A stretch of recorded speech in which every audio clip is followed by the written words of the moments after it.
আজকের রেসিপি আচার। পেঁপে, টমেটো আর খেজুর। দেখুন পেঁপেটা আমি ছোট ছোট করে কেটে নিয়েছি।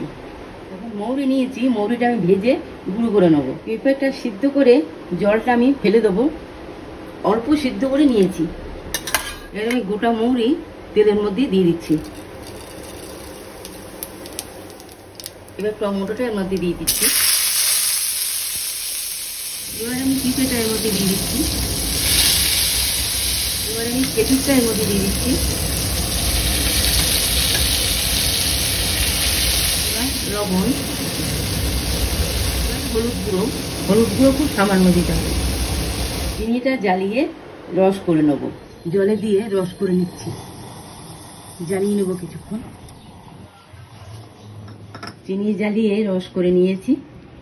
এবার দেখুন চিনি জ্বালিয়ে আমি রস করে নিয়েছি। এটা এবার এর মধ্যে দিয়ে দিচ্ছি।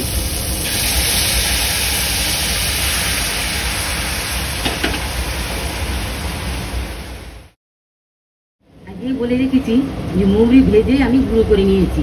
এই মৌরি গুঁড়োটা আমি এবার ছড়িয়ে দিচ্ছি। ভেজে রাখা গুঁড়োটা আমি মিশিয়ে নিয়েছি ভালো করে। এবারে এটা নামিয়ে নেব।